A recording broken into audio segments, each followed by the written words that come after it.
right. Well, good morning, everyone. That was pretty good. Welcome to Sunday School and to the continuation of our summer series, Pathways of Discipleship. Whether you're a visitor or a member or catching this class via its recording, we're glad to have you with us.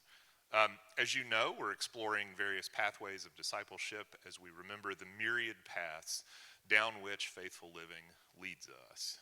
We've had the great privilege of learning with and from Dr. Willie Griffin the past 2 weeks, and he's with us for a third and final time this morning as we continue exploring in depth the lives and legacies of the individuals represented in our newest stained glass windows. Having spent time learning about the Reverend Dr. Daniel Jackson Sanders and the Reverend Dr. Rachel Henderlite, we'll turn today to the life and legacy of Reverend Dr. Elo Henderson. Let's open with a word of prayer, please. Father God, we are grateful for the gift of every day, and we're particularly grateful for every occasion to gather together in your name. Among your greatest gifts to us is your creation, are the gifts of curiosity and imagination.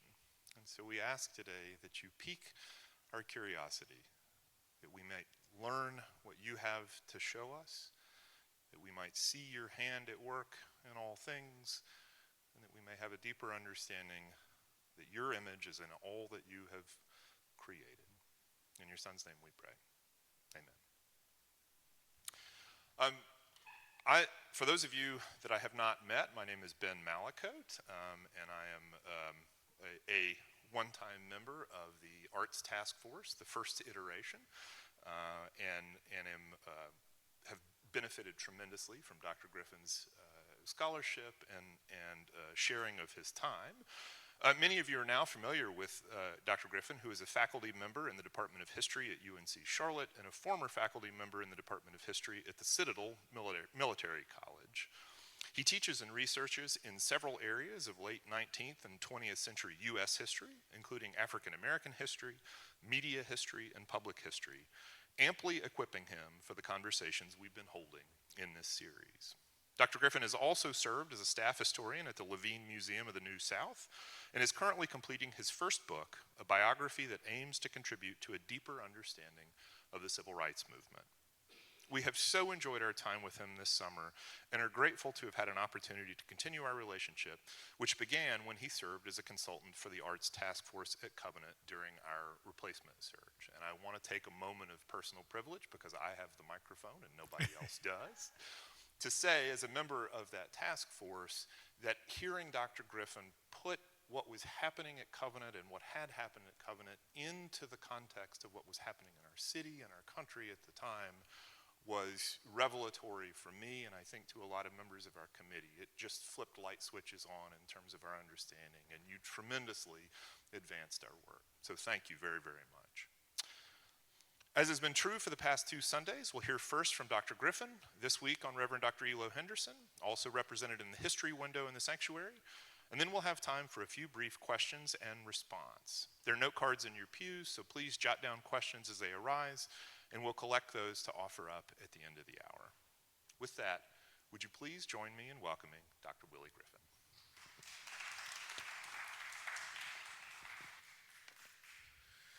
Thank you. Thank you, Ben, for that introduction and for the praise. I appreciate it. As promised, I'm here one last time. You have to deal with me for a third and last time. But I want to take the time to officially thank Minister Mary Kate Sykes and the Arts Task Force, because I don't think I officially thanked you all for allowing me or inviting me and reaching out to me to do these lectures, because it's truly been an enriching endeavor for me. I knew something about the people that you had chosen, but the opportunity to delve much deeper into their lives over the past month, again, has really been enriching for me in my own research and understanding of local history. So the last installment, as Ben mentioned, is going to be Reverend Dr. Elo Henderson. And when I was first asked about him, again, I think he was probably, of the 3 people that I've spoken about, I knew most about, but it wasn't a lot. I had run across shadows of Elo Henderson involved in the civil rights movement, particularly with regarding the city's hiring of the first African American bus drivers. That was really in close relationship to the Montgomery bus boycott movement, and I'll talk a little bit about that later. But again, after this past week, I started researching when Minister Mary Kate reached out to me, I guess about a month and a half ago, maybe in May. And over the past week, I just poured through everything. And it's just become so clear how much of an influential force he was in the local civil rights movement and the Presbyterian Church. So I'm going to get started and just talk about him because I don't want to ramble on. So I'll start with his birth. Elo Henderson was born March 29th, 1908 in Shelton, South Carolina, and grew up in Newberry County. He was one of 14 children from the union of Reverend Elijah Thomas Henderson and Essie Elizabeth Parr Henderson. His father was a minister in the African American Episcopal Zion Church, and his mother was a Baptist. Which I thought it really odd. You know, you have a son who ended up being Presbyterian, the mother was Baptist, and the father was an AME Zion minister. So I had to sort of dig and find out what was this all about, right? And so Elijah Henderson was born in 1876 during Reconstruction era near Mabin, South Carolina, while his mother, Essie Parr, was born in 1881 in Fairfield County, the same county that DJ Sanders was born in. And so family members uploaded these photos, images to Ancestry.com, and I immediately jumped on them and added to them to the presentation. Elo was named after his grandfather, who had once been enslaved. As a child, he remembered his grandfather telling him stories about slavery and Africa. And young Elo had a limited education as a young child, but according to his obituary, he attended a one-teacher, one classroom school that had more than 150 children. He was only able to obtain a fifth grade education at this school and continued to struggle with reading and writing afterwards. The closest high school for African Americans was 25 miles away, and there were no buses for black children provided by Newberry County. So it is at this time that he began working on the land that his father rented as a tenant farmer or sharecropper. I'm not sure which one. And as we know, a tenant farmer usually comes to, during this time period, they come to land with tools and equipment, whereas a sharecropper is usually renting tools and equipment and works the land for a share of the crops. So I'm not sure exactly which position that he filled. So I wanted to show this map to show you exactly where Shelton is. I guess you can't see it, but the star, let me just move this up just a little bit. So this is Shelton here, and it doesn't have a name there because it's pretty much a ghost town today. The cultivation of cotton dominated Shelton area where Elo was born, and it had a booming cotton economy that depended on the railroads that crisscrossed the state. Of equal importance to the cotton economy in the narrative of Shelton would be the famous mineral springs. These springs have been revered locally for their exceptional taste and therapeutic properties. And in 1907, just a year before he was born, the commercial bottling of water put Shelton on the map. But by early 1920s, during Henderson's youth, the little town of Shelton was chugging right along as the trains arrived day in, day out with picking up cotton and lumber and hauling it off. But by the mid-1920s, the vicinity had experienced a significant drought and creating stress on the local economy. And this economic downturn was a blessing in disguise for young Elo. As his father was finally able to spare him time off the farm, and he went to work in search of money so that he might attend school beyond the fifth grade. According to the Star of Zion, a religious newspaper based in Charlotte, where the AME Zion headquarters were located, Reverend Elijah T. Henderson served as pastor of both the Cedar Grove and Whitmire circuits in the early 1920s. So these AME Zion churches in this region, and so these are three counties that all sort of meet in the Francis Marion Sumter National Forest. You have Union County at the bottom, you have Newberry County, and then you have Lawrence County, and they're all sort of connected. But according to the Star of Zion, again, Reverend Henderson pastored several churches in this region. Two of them that I found names to were Beatty Chapel AME Zion and Rice Chapel AME Zion up around Buffalo and Union. And so that would have been, I believe, in Lawrence County. And so the newspaper described him as a very popular young man, pastoring a very proud and progressive people. His work included two of the finest churches in the conference, and he has the full confidence of the people. According to newspaper obituaries, Henderson's mother and sister belonged to one of the oldest African American Baptist churches in the region, located in the center of the map at Whitmire.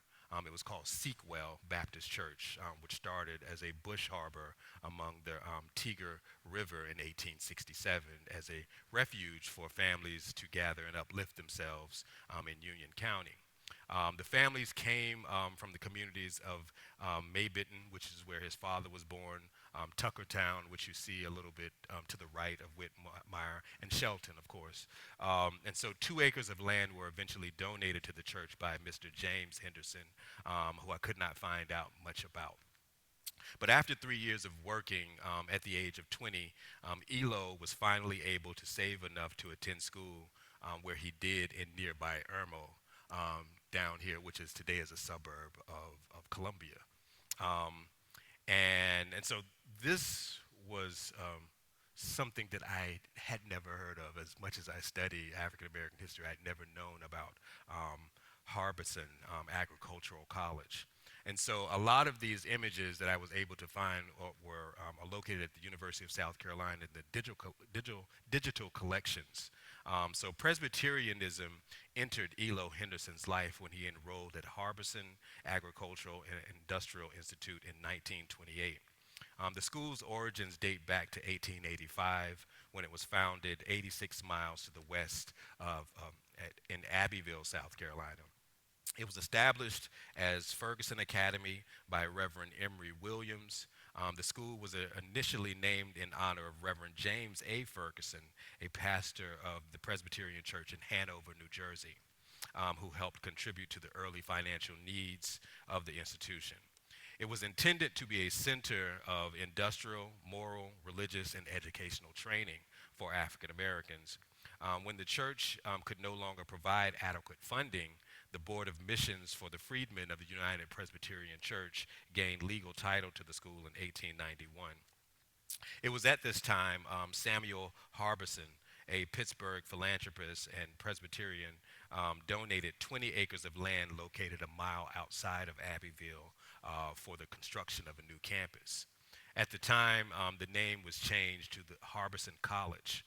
And the Harbison estate subsequently, which I found really amazing, provided an additional 200 acres for agricultural use. And by 1903, the farm provided 550 bushels of potatoes, 200 bushels of turnips, and 4 barrels of molasses, really making the school self-sufficient. They got the students to work while they were learning the Bible and really being immersed in the ideas of Presbyterianism. And after a period of prosperity and growth, Harbison College faced some challenges. In 1906, the state newspaper reported that President Thomas H. Amos had informed students of his hope that none of them would, quote, would work for white people in a subordinate or menial capacity. And these comments resulted in the resignation and swift departure from the state. The women's dormitory was destroyed by fire a year later, and in 1910, 3 students lost their lives when arsonists set fire to Harbison Hall and damaged the president's house. And so I imagine the president's stance, given that Jim Crow was just really becoming fully immersed in the South, and that many African Americans were beginning to find themselves cheated out in their contracts and so forth, working on the land. And so he had come to the realization that it was probably best if they didn't work and try to start their own farms, buy their own farms. So I think that that's the reason he probably said what he said. When it reopened, In 1911, Harbison College moved to a new campus in Irmo, and this is when it made the move 96 miles away.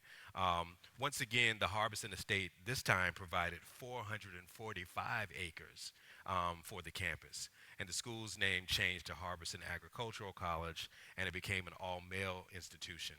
In 1933, it transitioned back to coeducational status.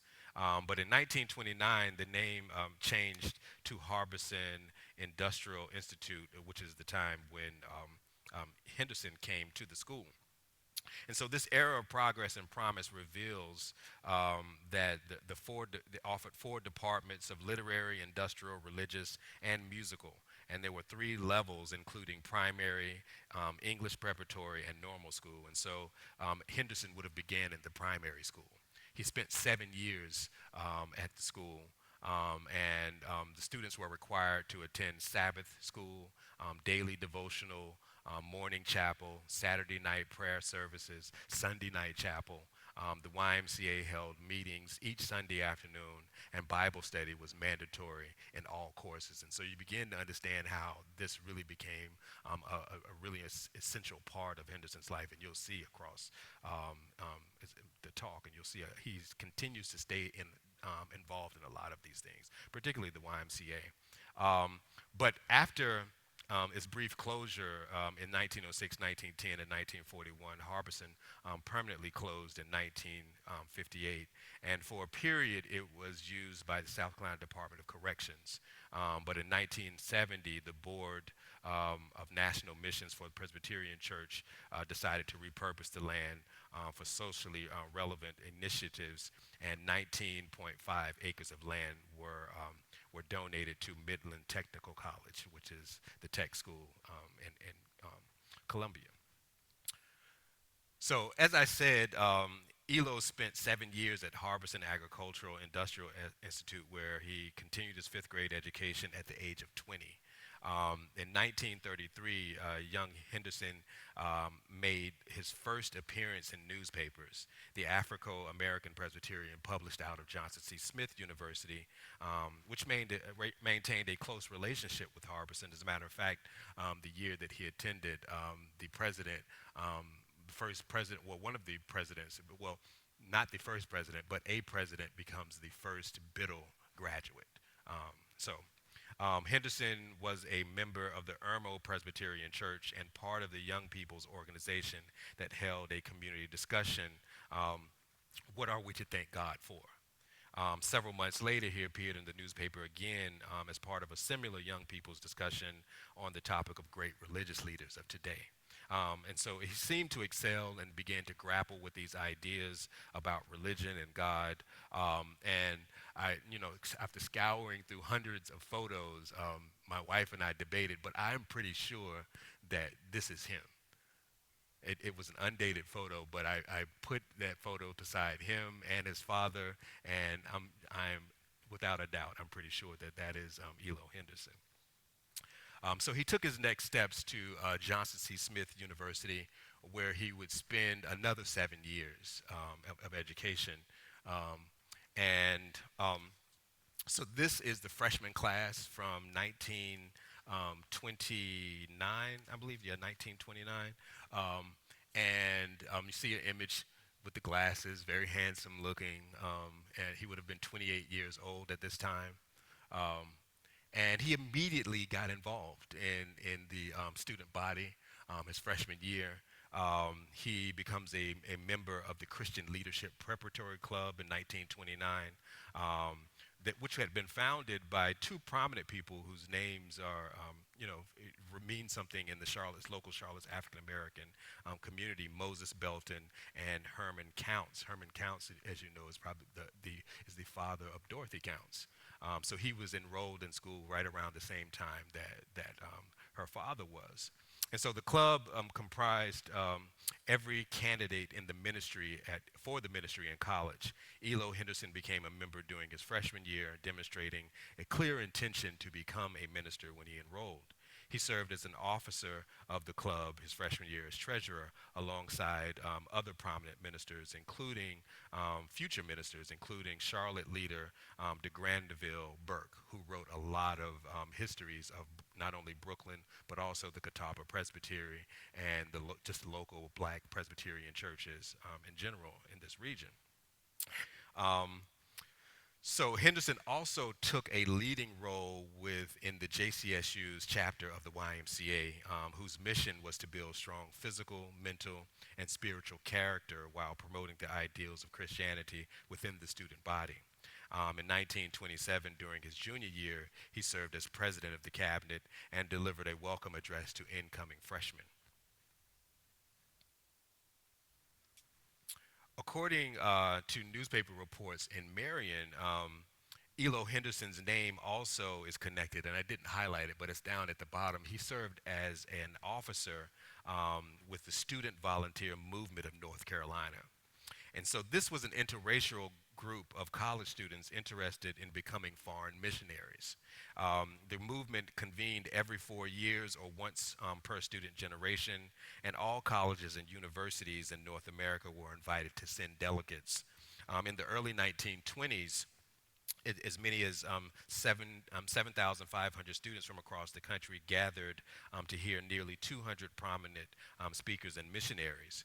The speakers would offer insight into what missionary work entailed and talk about the economic, social, and governmental conditions of various countries where they would be visiting.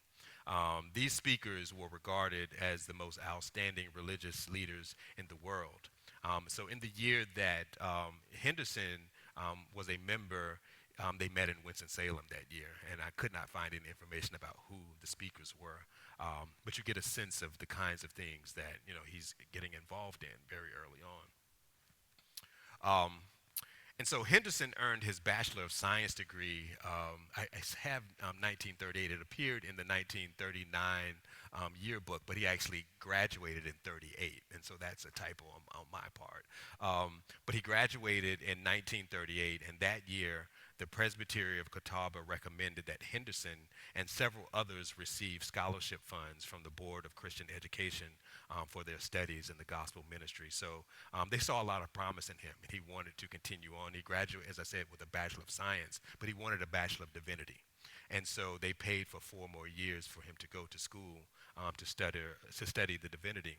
And he was assigned to the University Church. This is the University Presbyterian Church on campus, where he would work directly under the president, Henry L. McCrory. So I imagine he gave some of his first sermons here on the campus at Johnson C. Smith. So 3 years after taking an executive leadership role in the Presbytery of Catawba in 1954, in 1957 he was also finally awarded an honorary doctorate from Johnson C. Smith, and I'll talk a little bit more about that in a second. So in 1942, the year that he graduated with his Bachelor of Divinity, he was elected to pastor 2 churches, Ben Salem and St. Lloyd Presbyterian churches. And in 1943, he was elected to serve as the pastor of Greer Heights Presbyterian. And so all of these churches have a really important relationship with one another that a lot of people in Charlotte may not or may be aware of. But I did a little bit of work working with members of the Greer Heights community, trying to uncover the history of these churches. But the origins of Greer Heights Presbyterian Church are directly linked to those of St. Lloyd and Ben Salem Presbyterian churches. These are 2 of the oldest black Presbyterian churches in the region. In October of 1867, a group of African American members from Sharon Presbyterian Church appeared before church elders. And according to minutes at that session, these black members requested advice and aid in building a house of worship for colored people.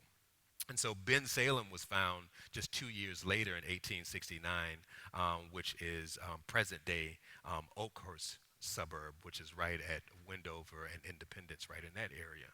And so these formerly enslaved people, like others around them, sought to define freedom within their own institutions and houses of worship. Reverend Willis L. Miller, who was one of the founders of the Catawba Presbyterian and Biddle University, assisted in the charter membership of St. Lloyd, which was named after William Lloyd Garrison, the famous abolitionist. And so this church was eventually, at least St. Lloyd was established or founded just a few blocks away from where South Park Mall sits today. And so the church property was sold to Governor Morrison in 1926 after he he wanted the land, but he friendly threatened to open a tavern near the church, which members of the church would have been against, and so they decided to sell the church. And so the congregation then moved to a new location just on the outskirts of Greer Heights, on what is now Wendover Road, and this area was likely Billingsville.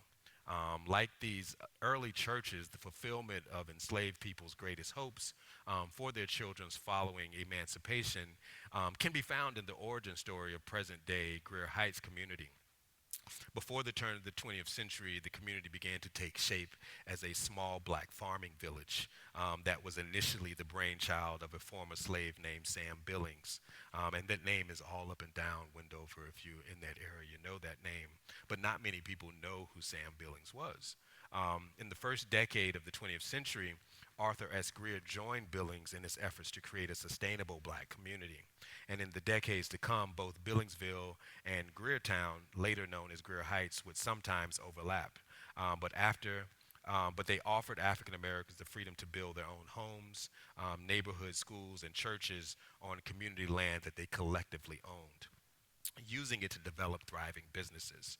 By the early 1920s, Sam Billings, or late in 1930, he owned 92 acres that was referred to Billingsville.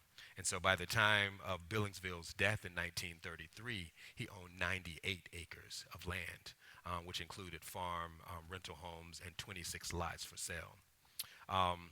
In 1928, Greer owned a large swath of land that extended to the east edge of Sam Billings' property, and the area was referred to as Greertown in local newspapers.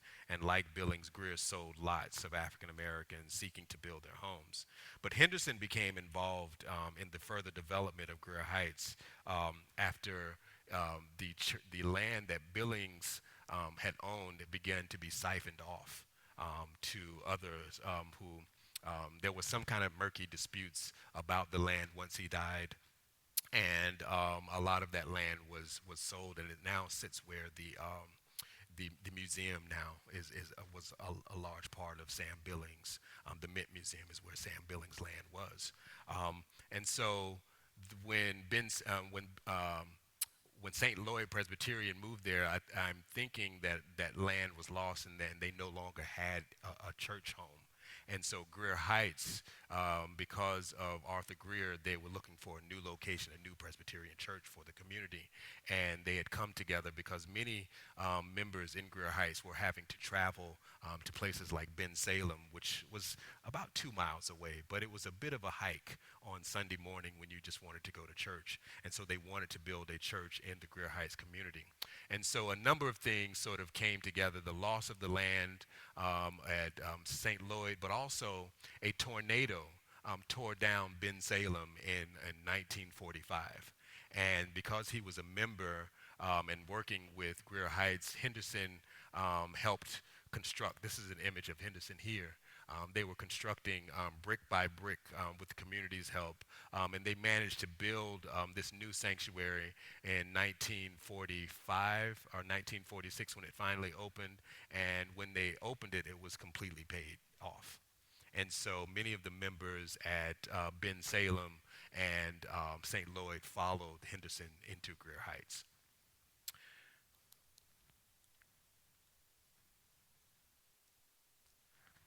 And I should say, just before I go, I should say, as Henderson, again, he continued to be involved in Greer Heights. There were a lot of newspaper articles that recount his leadership of community delegations in the 1950s, where he petitioned the city's parks and recreation and school board for the development of a playground and expansion of the old Rosenwald School, which had been built in Greer Heights in 1927. When I first consulted about the significance, so I'm back to where I started from, when I first consulted about the significance of Reverend Dr. Elo Henderson, I specifically mentioned his connections to Charlotte's Interdenominational Ministerial Alliance, where he was elected secretary in 1944. This organization, I argue, is a precursor to the better-known Southern Christian Leadership Conference, established by Martin Luther King Jr. and Ella Baker in the aftermath of the Montgomery bus boycott, which immortalized both King and Rosa Parks. The alliance aimed to address the same issues that SCLC had concentrated on, and they were doing this at least 3 decades earlier. The earliest evidence of their organization dates back to 1920, when the year's entire program was planned to support black churches and their ministers in tackling issues facing the larger African American community that included racial challenges, public schools, building businesses, supporting charitable institutions, and crime, which they contended was linked to poor housing, inadequate policing, and so on. And so I think this is really significant because a lot of my research has been based on trying to show that there were civil rights activists outside of the black ministry. But I think what this has proven to me is that black ministers were deeply entrenched in this activism and had been for a very long time, at least dating back to the 1920s. One of the more important things that I found related to Henderson during his time as a secretary was when Henderson, the alliance continued to focus on these issues, of course, by 1944, but it also concerned itself with problems facing the larger South, like lynching. In 1946, the alliance turned its attention to 4 victims, 2 married couples who were shot and killed at Moores Ford Bridge in Monroe, Georgia. The case attracted national attention and catalyzed large protests in Washington, D.C. and New York City. As secretary of the alliance, Henderson and other members wrote this letter to President Truman.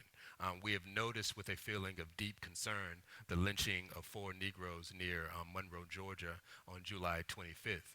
We have followed with keen interest the expressed interest and attitude of the American public. It is alarming to see how indifferent and even satisfied local authorities are regarding this affair.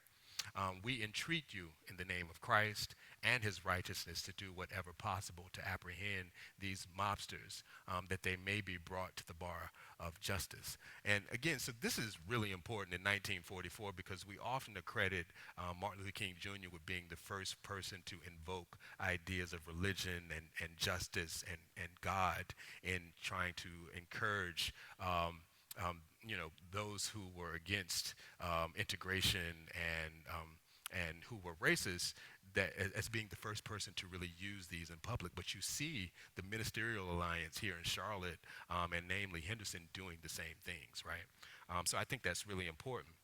And so as a result of, and maybe not, as in conjunction with all of the other protests that was happening around the country, President Harry Truman created the President's Committee on Civil Rights, and his administration introduced anti-lynching legislation in Congress, but it could not get past the Southern Democratic bloc.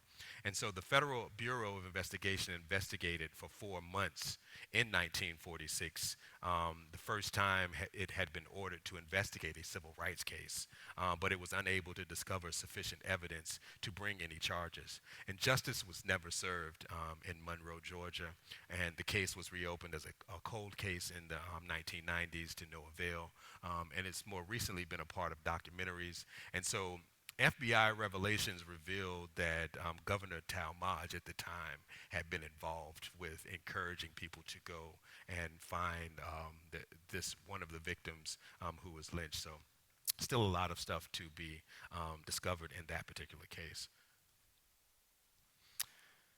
So Henderson's ongoing contributions and reputation with the larger community made him the natural choice to succeed Dr. Frank C. Shirley, who is another Presbyterian minister who served as the field representative of the Interboard Commission of Presbyterian Church USA.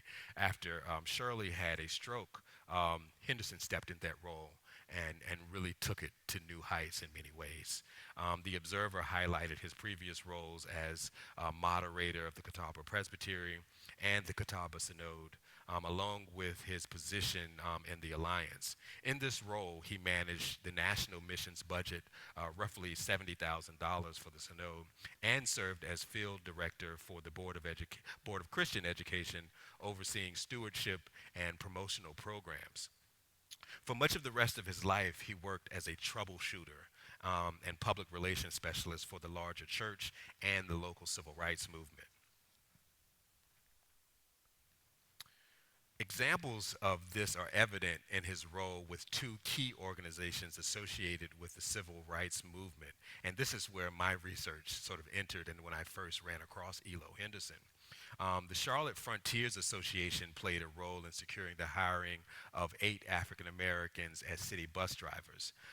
Again, this is important because most of us are not aware that the original goals of the Montgomery bus boycott were not simply to address integration, the mistreatment of black passengers on the city bus, and to allow them to sit on a first-come, first-served basis, but also, more importantly, I think, is the employment opportunities for African Americans in the community. Because their position was if African Americans are largely the ones using the public transportation, some of that money should be funneled back into the black community. And so when we think about the civil rights movement, we've always been led to believe that there were really two pillars, integration and voting rights. And it has left the economic aspect of the civil rights sort of by the wayside. And this reveals that larger importance of economics and jobs. And so the 3 goals of this organization when it was founded in 1961 was to, 1, find jobs for African Americans, 2, find African Americans who were qualified, and 3, coach African Americans about the problems that they may face in quote unquote frontier jobs where blacks had never worked before. And so I interviewed Furman Bridges for my master's thesis about this organization years ago. And he mentioned the role of ministers in helping him and others get hired. I was more familiar with Reverend J.B. Humphrey, who was the pastor of First Baptist Church, because he had been a mentor to my grandfather and showed him around when my grandfather became a minister. And I had heard Elo Henderson's name dozens of times from my grandfather and probably had been in the same rooms with him as a young child, but did not know him because I was more familiar with Humphrey. And so Humphrey served as chairman, but I didn't know about Henderson. And so he was the head of the group's personnel committee, and which meant that he led efforts to find and interview qualified candidates. Again, this shows that he was always this behind-the-scenes troubleshooting person who knew people out in the community and was able to make these important connections.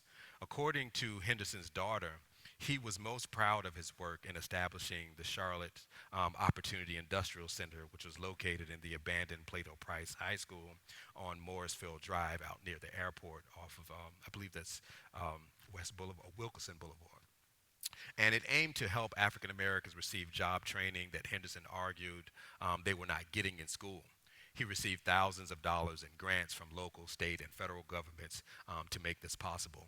And the center operated for about a decade before funds ran out. As part of his work with the Catawba Synod, he became involved in racial issues that shook the state in 1964. In July, a group of young white teenage Presbyterian missionaries from Pennsylvania arrived in Elm City to help paint a small black Presbyterian church. They intended to stay with the local black residents for a few days, but when local Klan members discovered this, and they were, adamantly opposed with ideas of racial mixing, and so the idea of whites sleeping in the homes of blacks just set them off. And so they effectively forced this group of young teenagers to leave, and they never came back. And so the Klan in North Carolina was experiencing a renaissance due to the gains made during the civil rights movement, the 1964 Civil Rights Act, which prohibited discrimination in public places, mandated integration of schools and other public facilities, and rendered employment discrimination illegal, many of the things that Henderson had already been fighting for. It represented one of the most comprehensive civil rights legislations since Reconstruction. And so the Klan grew as a result, had a renaissance in many ways in North Carolina because of this.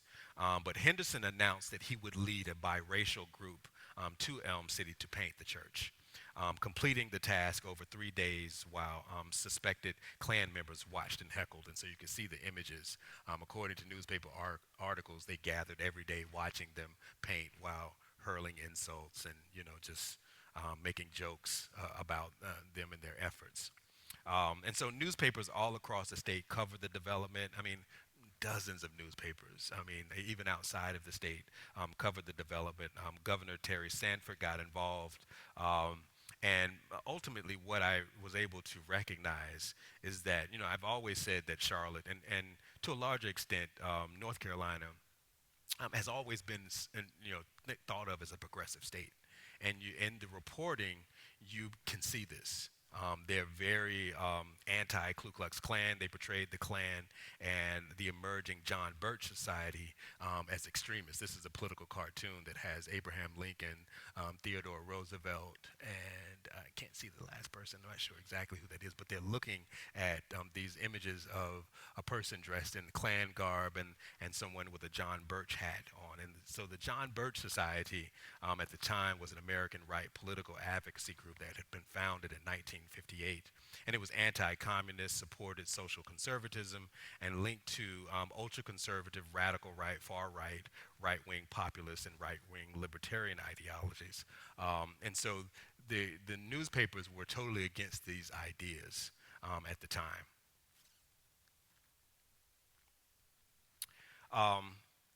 And so probably many of you are familiar with the 1965 bombings of local activists Fred and Kelly Alexander, Reginald Hawkins, also a Presbyterian minister and graduate of the theology school at John C. Smith, as well as Julius Chambers, a black lawyer for the NAACP here in Charlotte.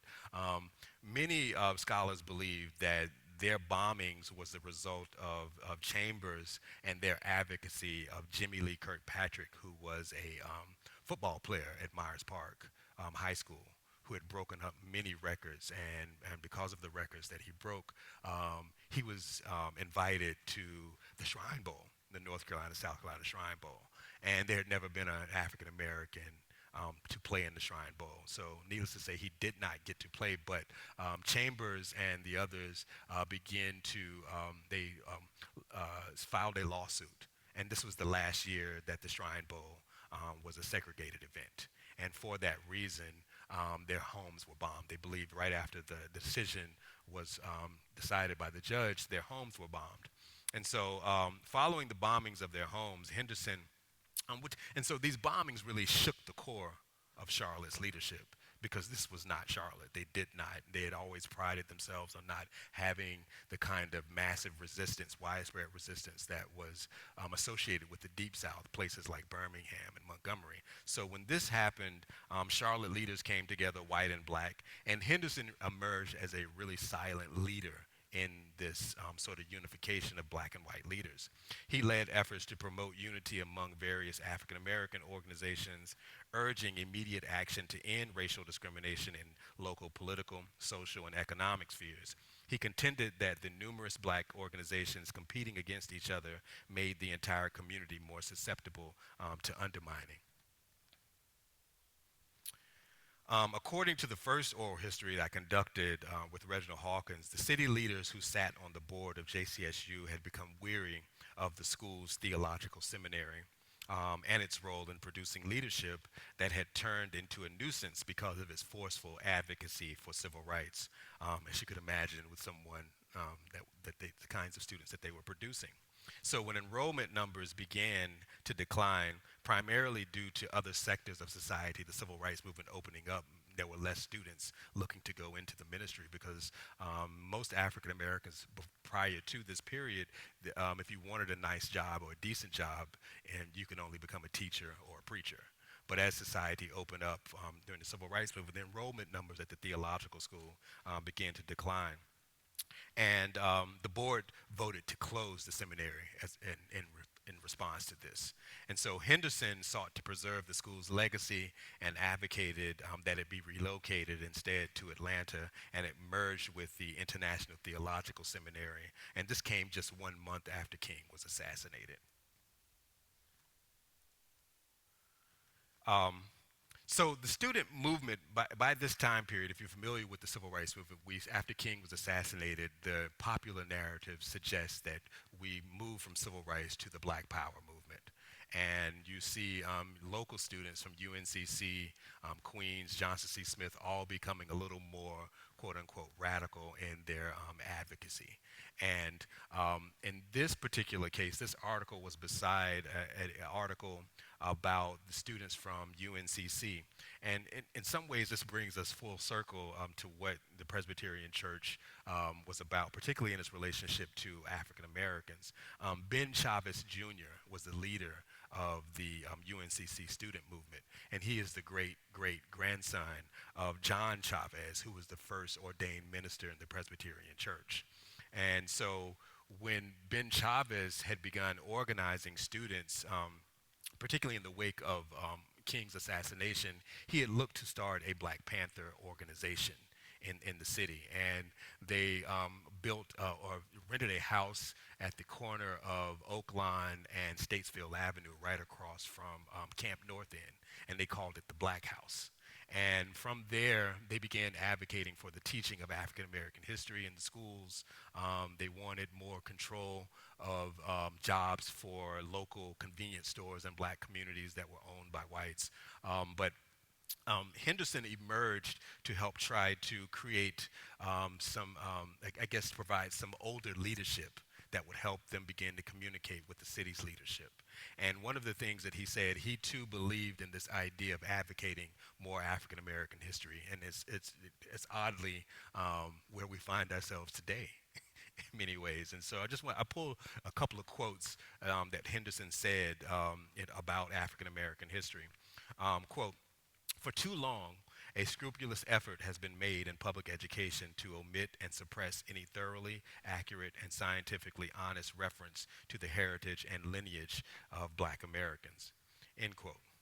Quote, "This intellectual iron curtain hiding 5,000 years of history from 22 million African Americans has had a tremendously damaging psychological effect upon the dignity and self-respect of Black youth." End quote. Quote, "The collision course toward which America is heading, namely two Americas separate and unequal based on racism, can only be offset to the degree a fair and honest picture of American minorities can be shared." End quote. And so Henderson would go on to retire in 1977. And around the time that you see the mergers between when the Catawba Synod was brought into the larger United Presbyterian Church USA, along with larger regions, eastern states on the seaboard and Washington, D.C., Henderson reminded people that the merger, he swore to not allow this merger to kill the Black voice within the Presbyterian Church. And so finally, in his obituary, and I found this really interesting because I had heard the obituary begins with this idea of God's angry man that they associated with John Brown during the Civil War. And it said that in memory of Reverend Dr. Elo Henderson, he should be remembered as God's undaunted man. Because he wasn't necessarily angry and always boisterous, but he was always steadfast in his beliefs and was always undaunted by all the dangers that had faced many African Americans. He was not looking, as John Brown was wanting to do, was tear the system down. Henderson was not looking to tear the system down. He wanted it to work for everyone. And so I'll stop there, and if you have any questions. Well, thank you very much. That was fantastic. There are note cards on your pews if you'll note any questions that you have, and Leanne will pick those up and bring them up here. hang on a second. This is for the broadcast. What about Elo's family? Children, are they still living? And He had one daughter who I believe has passed away. He only had one daughter, and his wife, of course, is gone as well. But yeah, he had a daughter who I think she became a classical pianist, is what I remember. She was a musician, but I'm not sure much else about her. What happened? I would love to meet her. I would love to. I know I would love to meet her and talk to her.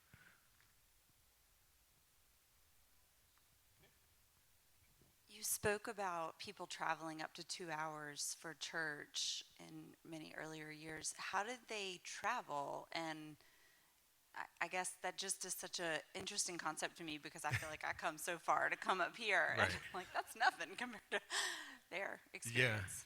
So I guess in that region, you're thinking. I think you're speaking about the time when he was a child in Union and Lawrence and Newberry County. I think this was in the 1920s, 19-teens when he was a young child. Many people probably still traveled by horse, buggy. There were some cars emerging, but I doubt many of them had the money to purchase. A car, and so the fact that there were some school buses that drove kids according to his obituary. I'm not sure how early they were introduced, but I imagine most people walked. His father may have ridden a horse to get to all the churches in the region, but I imagine that a lot of people may have walked or caught rides with other people. But yeah, I couldn't imagine living during that time period. When it's 95 outside, Right. you've got to really want to go to church to walk Right. 2 hours to get Right. there. Yeah. So, were any of you in the room here around and remember the stories about the bombings of the activists? What do you remember about that? Or I was 10 and lived in Concord, but it was news. So I don't remember a whole lot of detail, but I just remember that the names of the people that you mentioned and houses that were burnt, that were bombed.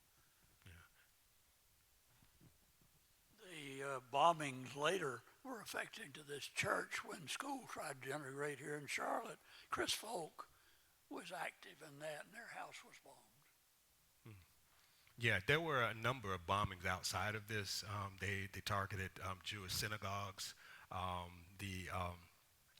The JCC Center, luckily the bombs did not explode. They tried to throw bombs at the church around this time. My grandfather recalled that time when I interviewed him. He was at the time working at Johnson Motor Line, which is a very large trucking company, and he remembered being on the docks when he heard these booms late at night, and the following day they realized what that was. And for years, I taught a few years at West Charlotte High School, which is right across the street from where Fred Alexander and Kelly Alexander's homes. They were side by side, and you can still see where he had just bricked in the area, and so the brick was different from the rest of the house. But I always found it fascinating that many of the students who attended West Charlotte had no idea that this had happened right across the street from the school, and I often taught lessons about that. So it was just a really important time in Charlotte's history. And after 1965, and this was a few years before the Swan versus Charlotte Mecklenburg School busing case emerged. And, it was that moment that Charlotte realized that in some ways their reputation was on the line, and that something had to be done. And you began to see leaders, having the community relations committee is formed, that is interracial, that you have both ministers and prominent African American and white businessmen coming together to meet and talk about ways forward, which Elo Henderson was very much a part of that. So it was something that really shook the core of Charlotte. What's your opinion of how the Catawba Presbytery still has influence And are the churches getting supported?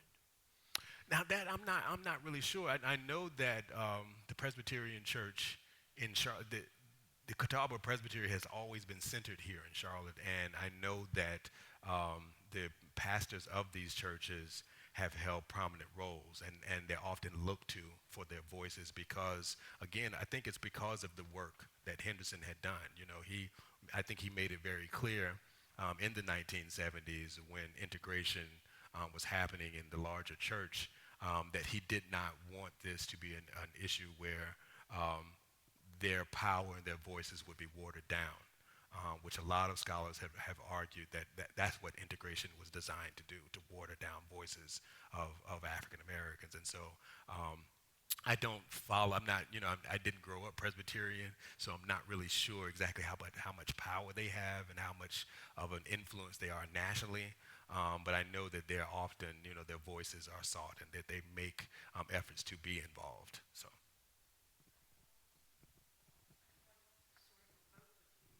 I just wondered, the church that is on the stained glass looks an awful lot like First Presbyterian, United Presbyterian Church that's down. Is that it? Yeah. Okay, because that to me, I have a longtime friend, Francis Walker, that you all probably know. He was the first black insurance adjuster in North Carolina. Okay. And he comes to here occasionally, and I think they were longtime members there. And so just the facade, I remember that as a child. I grew up at Myers Park High School in 1969. I was here during the riot. Oh, wow, okay. And every window in the science building was broken that day. Oh, no. And rioters, my best friend in homeroom was the black woman who was getting lots of trouble from being called Uncle Tom and just all kind of mess. Right. And the boys surrounded the mobile unit and were trying to rock it off its foundations. However, the very next day, Laird Lewis, who was the principal, we had a love-in. That was back also in kind of hippie times. It's 1969, I think. Went to the football field. Everybody held hands all around the track, and we promised we would never have that again. And that started our race relations committee, which is what we called it then. So it came from there, and social clubs became interactive key clubs. All of them became integrated within the next few years. So it was kind of it was a wake-up call. Yeah. And the anger there was needed. And then, but it was really tough because there was a lot more black students being bused into white high schools than vice versa. And then about 5 to 8 years later, a lot of our Myers Park students were at Yeah. Charlotte. So it finally began to start being blended. Yeah. Yeah. It made a huge difference. Yeah, I mean, I studied the civil rights movement, and again, I think that there's a sort of in the popular imagination, we have no understanding of what the civil rights movement really was. And Charlotte has only entered this national narrative as a result of Swan, but all of these other things that have happened and had been happening in Charlotte is something I think that the city should be proud of, because there's always been an effort to try to work across racial lines, and that dates all the way back to the 1920s. But I mean, this is the history that I'm trying to write now, because I think that the country, not only Charlotteans, can learn more about the movement, but we can learn to have more pride in the city by understanding this history. And the entire country can learn from what Charlotte has been able to accomplish. I mean, and it's not to say that things are perfect, right? And Henderson always alluded to that, that it wasn't that the city was perfect, but it is something that we should understand and sort of bear witness to.